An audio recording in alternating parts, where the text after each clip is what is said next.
Hey, welcome back. So this is going to be, I don't know, I guess considered a vlog.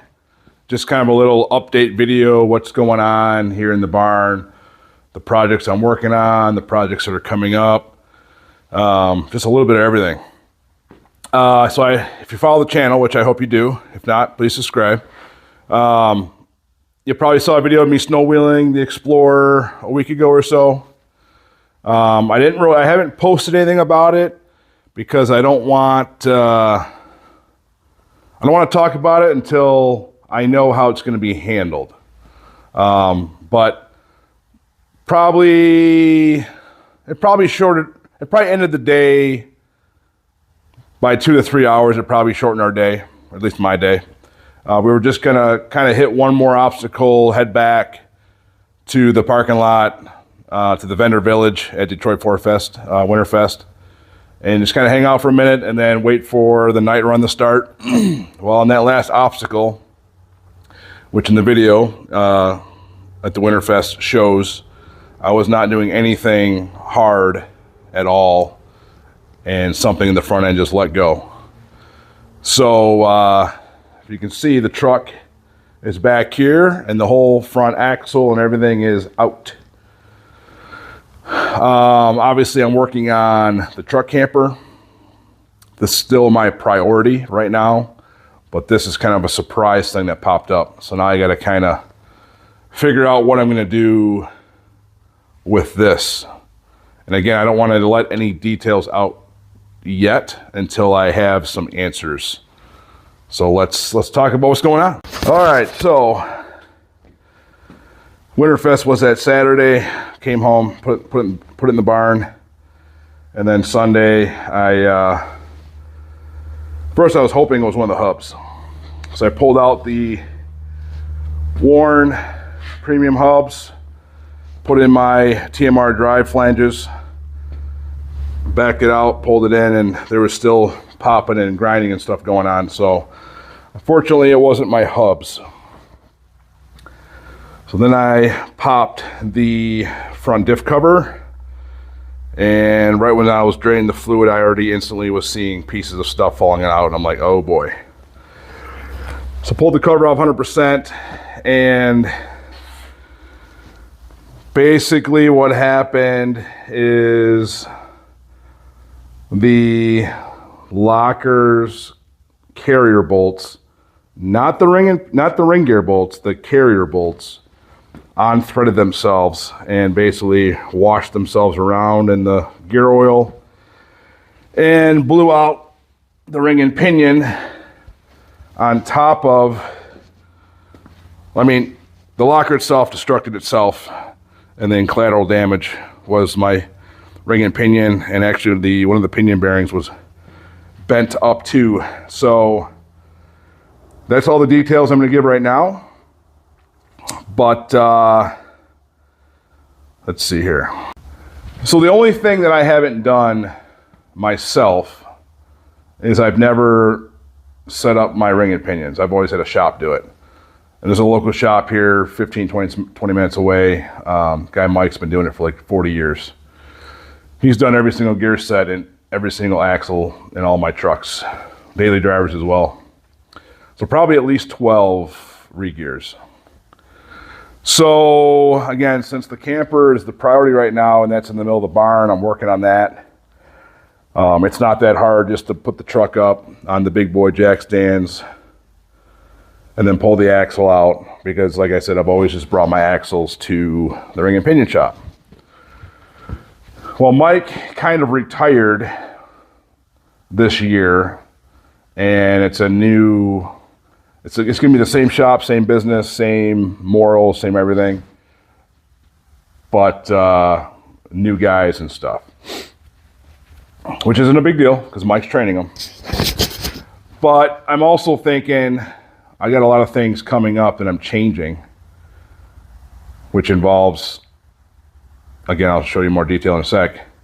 I have a second set of 05 Super Duty axles that I was planning on building down the road and then swapping into this truck. So right now I'm running, Super Duty axles, 538 gears, lockers front and rear, 4-link rear, 3-link front, and the truck does amazing. I wish the front drive shaft was longer. So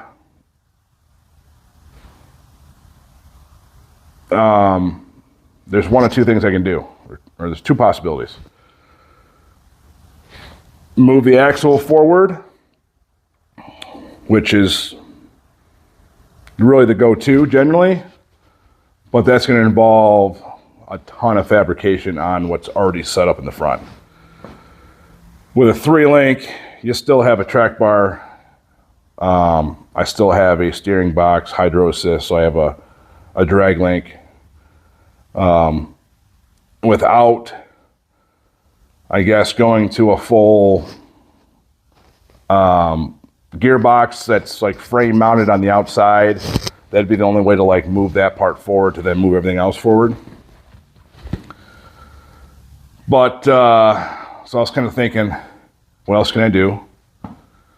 So I ended up getting a Northwest Fab doubler, and I got the idea basically from my buddy Brian Racy at Random Adventures. That's what he did on his truggy build. And since he did it, I started looking up more about them. I mean, I know what a doubler is, but I just never looked up all the benefits, I guess. But then as we talked, me and Brian, and as I was doing research, it's like, wow, I mean, the doubler would be, not only would that add 4 more inches to my front drive shaft, but it would give me a way wider range of gear ratios to use.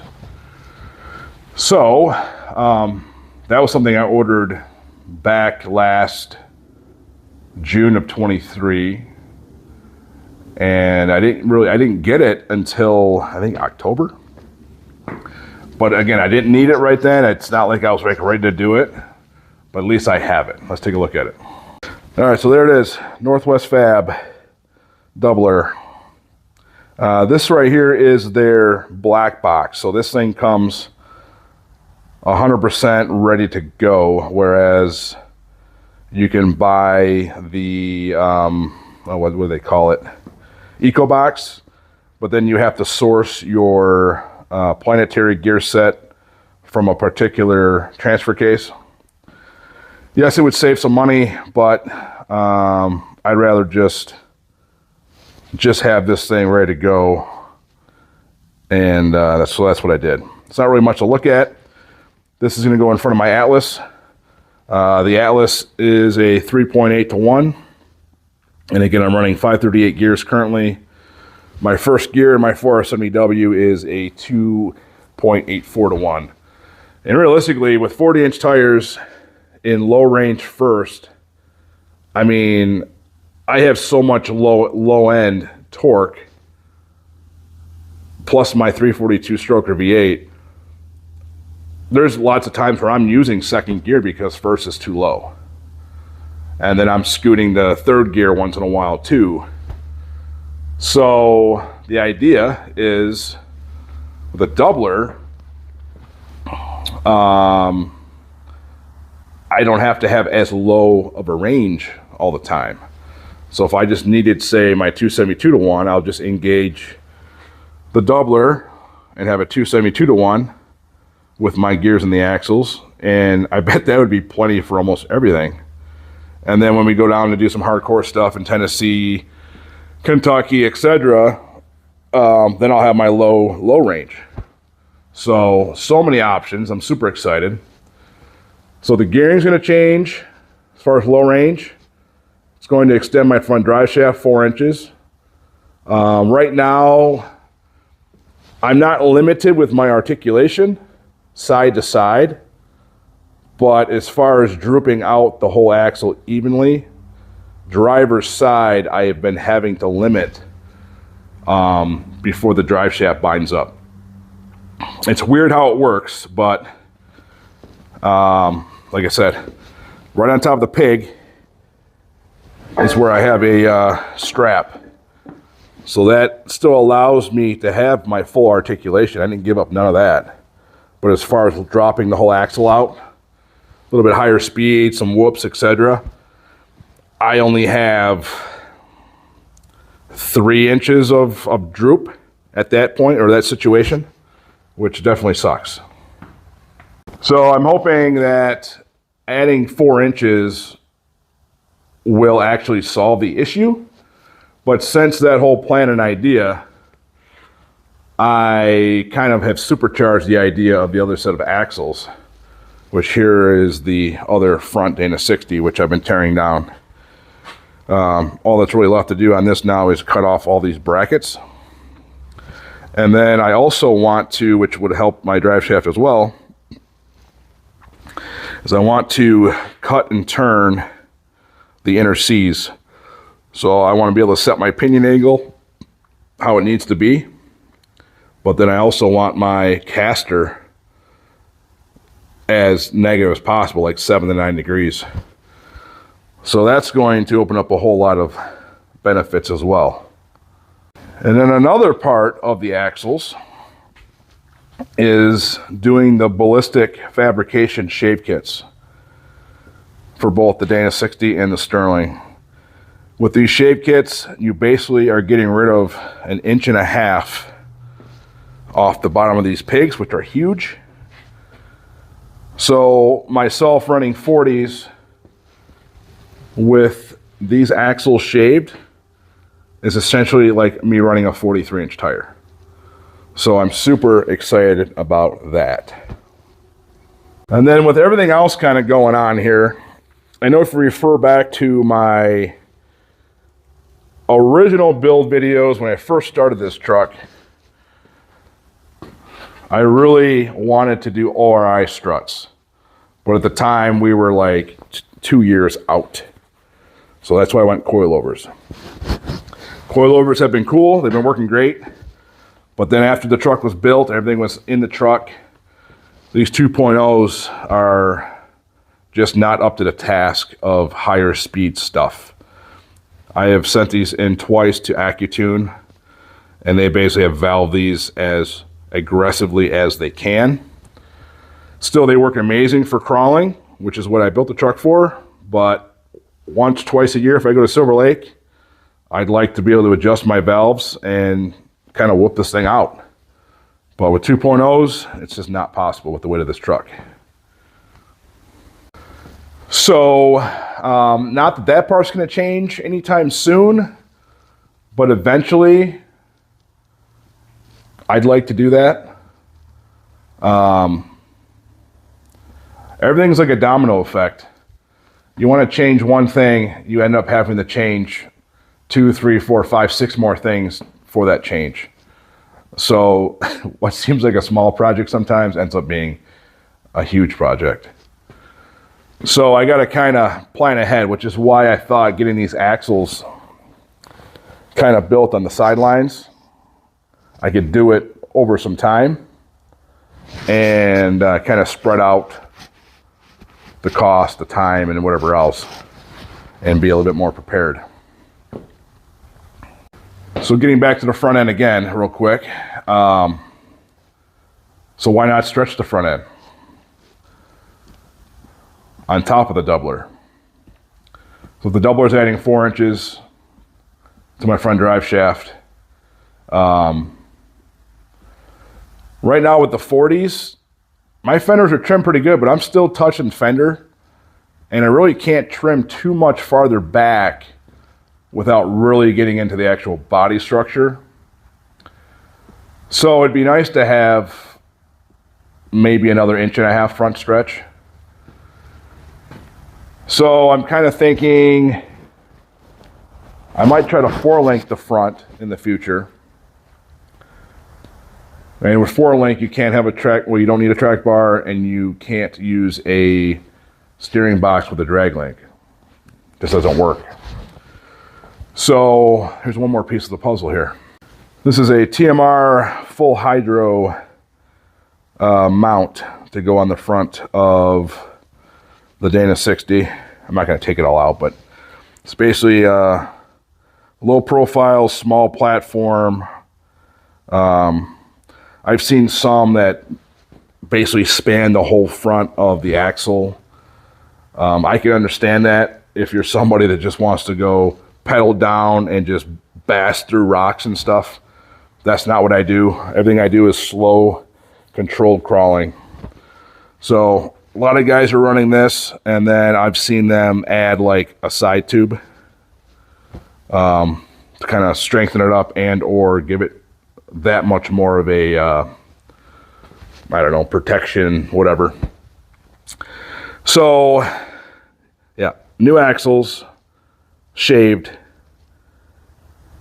4-link, full hydro, pushed out another 1.5 inches,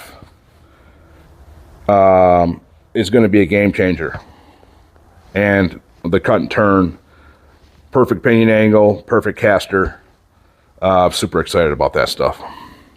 So one more advantage of pushing the front out maybe a little bit is it probably, well, it would definitely give me a little bit more room in this area here, because I need to put a cage in this truck. And I'm thinking my plan is I'm going to do a hybrid cage. If you look at a lot of the XJ builds, basically it's a pillar on both sides with a full roof halo. And then inside at the B pillar is like an internal cage that then sandwiches the roof together, and that's how it connects. So that's the plan, is at some point here I gotta start working on a hybrid cage. We're getting into bigger and bigger stuff, taller, bigger drop-offs, obstacles. When we go down south to Tennessee, Kentucky, and some of the other places down there, it wouldn't take much to get into a situation. And I don't want to have a bad situation without protection. So that leads me to the next thing. Oh, what's all this stuff here? So just last Friday, my one buddy, John Sherwin, with, again, he used to be the Mud Wasp. Now he's doing the Buggy Life. Him and 2 other buddies and myself went in and we ordered 16 sticks, 22-foot lengths, 1 3/4, 120 wall tubing. 6 of the sticks are mine to start with. And that equals cage. So obviously the tubing's not just gonna jump off the floor and magically bend itself and make a cage, right? Over last Thanksgiving, Black Friday, Cyber Monday, again, my buddy John Sherwin bought this program, Bentech. It's a tube bending program where you can go through and design your tube or whatever you're making, a bumper, a rock slider, and design it, build it to scale, and then it basically gives you instructions per tube, per bend, on how to cut it, where to cut it, how to bend it, starting the bend, ending the bend, and then little paper collars that you print off, wrap around the tube to notch them out for every node or intersection of your tube. So I got that. I think I posted a couple pictures months ago about, oh, this is what I'm trying to do right now. So with that program, this tube, there leaves one more thing, right? JD Squared Model 32 bender in the box still. I'm not to that point yet, so I haven't really messed with it. And I bought the Swag Off-Road Air Over Hydraulic cylinder kit. So that way I'll have hydraulic control on bending the tube, which makes it cool because then the bender itself doesn't have to be mounted to the ground because you're not twisting the whole bender. It's being done for itself. So I'll be able to make a nice cart when it becomes time to get that set up. All right, so that covers pretty much everything that I have planned or want to do in the future, no, nothing, none of this is happening anytime soon. I'd have to get caught up on some other stuff first. But it's just a lot easier to plan ahead and start collecting the stuff you need, and then you're ready for when you're ready. Which I guess I forgot one thing because I already put it away. Getting back to these axles real quick. With the doubler and all that stuff, I really don't need 538 gears because I'm already too low as it is in a lot of cases. So to use the doubler on top of already being too low is kind of, I would never use first and probably only use second. So the axles, I'm going to gear back to, I'm going to put 48s in it. I think 48s will offer me an extremely awesome range. And at the end of the day, the 48s with the doubler is still going to be 2 times, or what I'd have to calculate. It's still at least 2 times more low than what I currently have. So I'm not giving up nothing. I'm gaining a ton. And then, not that I drive this much on the street. I mean, my 470W Trance, it's already a 4-speed, and I do have overdrive and torque converter lockup. Having 48s and 2 high around town is going to be even cooler too. So yeah, that's happening too. I'm gonna pull it all out, but all this axle talk and re-gearing, etc. I'm not interested in pulling my axles out of the trucks every time I want to bring them as a bench job to save money and labor at the shop. I've always done a bench job, that way I can drop them off. They don't have to have a bay tied up with a vehicle, and I've been able to get this stuff back within 3 to 5 days every time. But that's only if you pull them out and it's considered a bench job.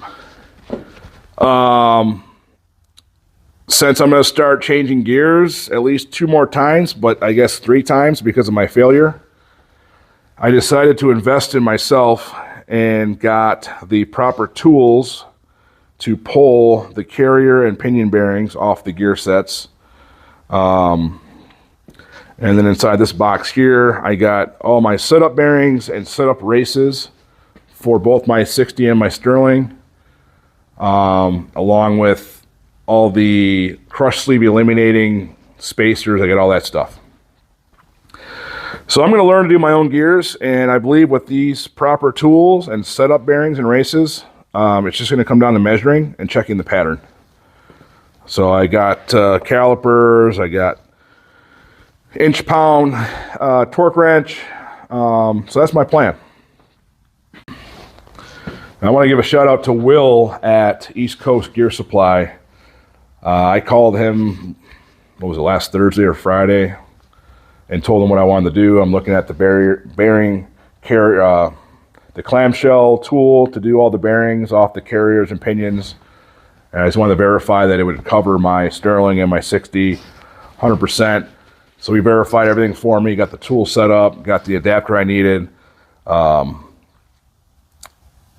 Right over the phone, super nice guy, helpful, just awesome. Ended up calling back after I was learning some more, and I talked to a second guy named Brandon. Super helpful again. I had him add on my setup bearings and races, etc., to Will's order, or it was already set up. So again, East Coast Gear Supply, their customer service over the phone was amazing. I've ordered from them a few other times just online, so I never had any communication. But over the phone, man, these guys are awesome, and they helped me out a ton. And I got everything delivered, what was Saturday? I want to say I got it in 2 days. Super fast shipping. So yeah, shout out to Will and Brandon at East Coast Gear Supply. All right, last part of the video here. The one benefit of tearing everything down though was I instantly saw that my axle side heim on my track bar is obviously super loose. So that needed to be replaced anyway. So I'm glad I saw that. And then something else I ordered back when I did my bender and that program is I bought a complete set of Johnny joints from Barnes 4-wheel drive. These things are pretty sweet. They are fully rebuildable. They are fully greasable.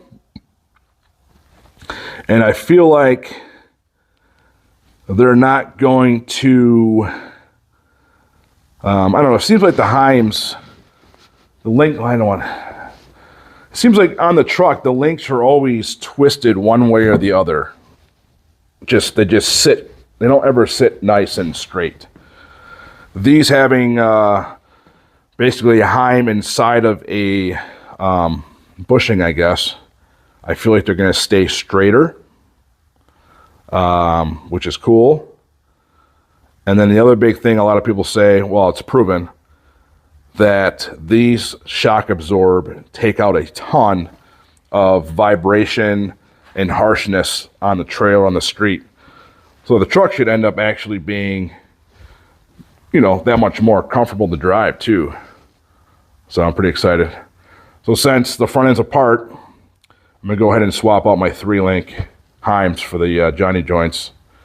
And I got new 7/8 Heims coming from Barnes to repair those. And then my lower COM 8 bearings in my Kings seem pretty stiff.